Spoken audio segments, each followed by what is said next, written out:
ಬರ್ಲಾ? ಆಯ್ತಪ್ಪ. ಮನೆ ಕಡೆ ಹುಷಾರು.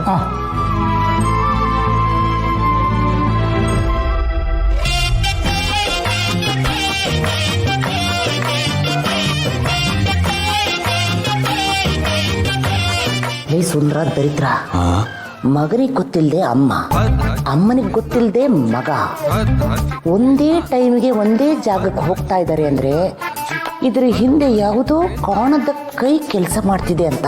ಅದಕ್ಕೆ ಯಾವ್ದಿರ್ಬೋದು ಅಂತ ನನಗೆ ಗೊತ್ತಾಗ್ತಿಲ್ಲ. ಮಾವ, ನಾನ್ ರೆಡಿ. ಬಂದೆ ಮಾ. ನಾನು ರೆಡಿ ಕಣಮ್ಮ. ಸರಿ ಮಾವ, ಹಾಗಾದ್ರೆ ಹೊರಡಲ್ವಾ? ಸವಾರಿ ಎಲ್ಲ ಹೊರಟಾಗಿದೆ. ಎಲ್ಲಿಗೆ ಅಂತ ಕೇಳಬಾರ್ದು, ಅದು ನನಗೆ ಗೊತ್ತಿದೆ. ಅದಕ್ಕೆ ನೀವೇ ಹೇಳ್ಬಿಡಿ ಎಲ್ಲಿಗೆ ಅಂತ. ಕುಕ್ಕೆ ಸುಬ್ರಹ್ಮಣ್ಯಕ್ಕೆ. ಕುಕ್ಕೆ ಸುಬ್ರಹ್ಮಣ್ಯಕ್ಕ.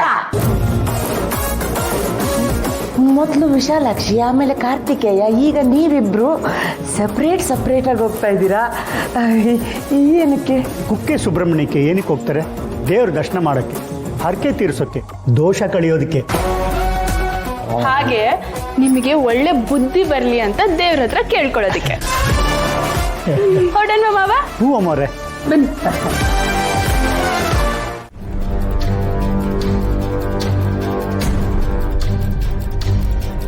ವೀರು, ಅಂತೇವ್ರೆ, ಆಸ್ತಿ ವರ್ಗಾವಣೆ ಬಗ್ಗೆ ನಿನಗೊಂದು ಜವಾಬ್ದಾರಿ ವಹಿಸಿದ್ದೆ.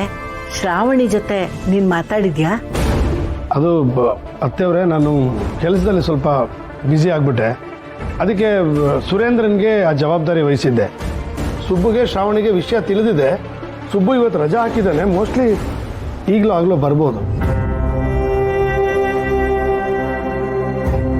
ನೋಡುವಿರು, ನನಗೆ ವಯಸ್ಸಾಗಿದೆ. ಪ್ರತಿಯೊಂದು ಕೆಲಸನೂ ನಾನೇ ಮುಂದೆ ನಿಂತು ಮಾಡೋದಕ್ಕಾಗೋದಿಲ್ಲ. ಅದಕ್ಕೆ ನಾವು ಅಂದರೆ ನಮ್ಮ ವಯಸ್ಸಿನವರು ಇನ್ನೊಬ್ಬರನ್ನ ಅವಲಂಬಿಸಿರ್ತೀವಿ, ಅವ್ರ ಮೇಲೆ ನಂಬಿಕೆ ಇಟ್ಟಿರ್ತೀವಿ.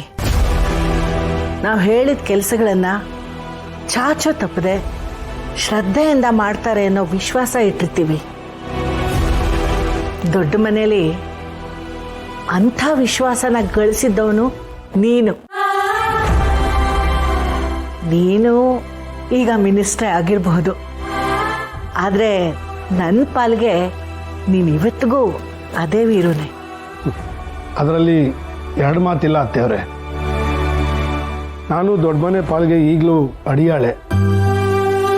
ದೊಡ್ಡ ಯಜಮಾನರಾಗಲಿ ನೀವಾಗಲಿ ಹೇಳಿದ ಕೆಲಸನ ನಾನು ತಲೆ ಮೇಲೆ ಹೊತ್ಕೊಂಡು ಮಾಡಬೇಕು.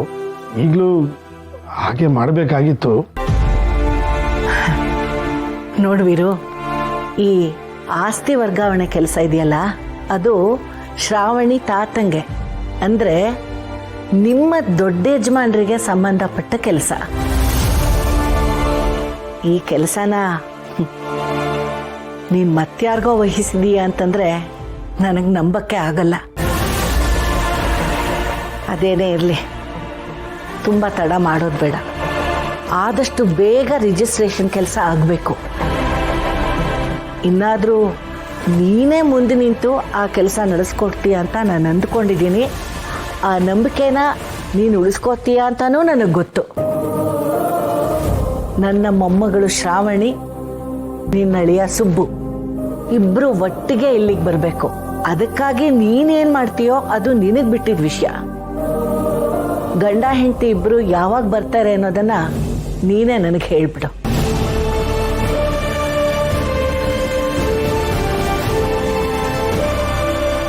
ವೀರು, ಈಗಲೂ ನನಗೆ ನಿನ್ನ ಮೇಲೆ ಅದೇ ವಿಶ್ವಾಸ ಇದೆ, ಅದೇ ನಂಬಿಕೆ.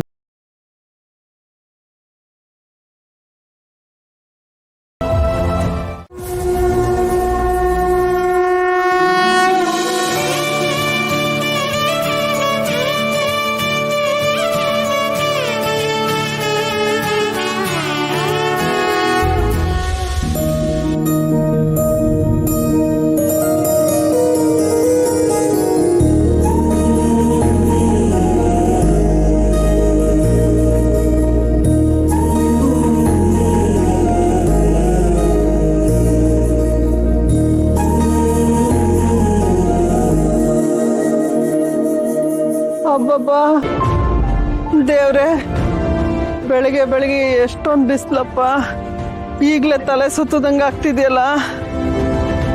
ಮೊದಲೆಲ್ಲ ಇಲ್ಲಿಗೆ ಬರುವಾಗ ಜೊತೆಲಿ ನನ್ನ ಮಗ ಸುಬ್ರಹ್ಮಣ್ಯ ಇರ್ತಿದ್ದ. ಒಂದು ಸ್ವಲ್ಪನೂ ಬಿಸಿಲು ತಾಗದೇ ಇರುವಂಗೆ ಛತ್ರಿ ಹಿಡ್ಕೊಂಡು ಜೊತೆಲೇ ಕರ್ಕೊಂಡು ಹೋಗ್ತಿದ್ದ. ಈಗ ಅವನಿಲ್ದೆ ನಾನೊಬ್ಬಳೆ ಬರುವಾಗಾಯ್ತು. ಜೀವನ ಎಲ್ಲಾನು ಕಲಿಸುತ್ತೆ. ನಮ್ಮನ್ನು ನಾವೇ ನೋಡ್ಕೋಬೇಕು.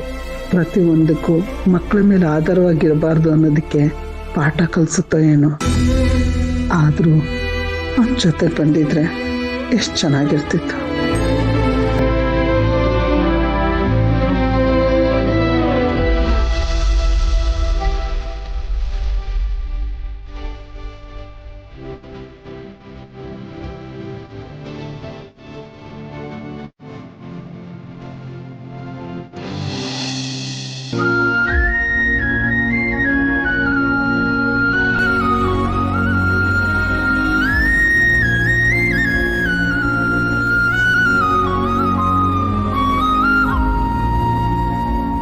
ಪ್ರತಿ ಸರಿ ಇಲ್ಲಿಗೆ ಬರುವಾಗ ಅಮ್ಮ ಜೊತೆಲಿರ್ತಿದ್ರು. ಆದರೆ ಈಗ ಅಮ್ಮನ ಬಿಟ್ಟು ಬಂದಿದ್ದೀನಿ. ಈ ರೀತಿ ಒಬ್ಬನೇ ಬರೋದು ಇದೇ ಕೊನೆ ಆಗಲಿ. ಮತ್ತೆ ದೇವ್ರ ಕೃಪೆಯಿಂದ ಅಮ್ಮನ ಪ್ರೀತಿ ಮೊದಲಿನ ಹಾಗೆ ಸಿಕ್ಕಿದ್ರೆ ಮುಂದಿನ ವರ್ಷ ಒಟ್ಟಿಗೆ ಬರ್ಬೋದು.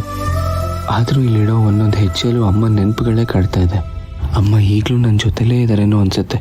ಇರಲಿ, ಅಮ್ಮಂಗೋಸ್ಕರ ನಾನು ಈ ಹರಕೆ ತೀರ್ಸಕ್ಕೆ ಬಂದಿದ್ದೀನಿ. ಮನಸ್ಸನ್ನು ಗಟ್ಟಿ ಮಾಡಿಕೊಂಡು ಅಮ್ಮನ ನೆನಪಲ್ಲೇ ಹರಕೆ ತೀರಿಸ್ತೀನಿ.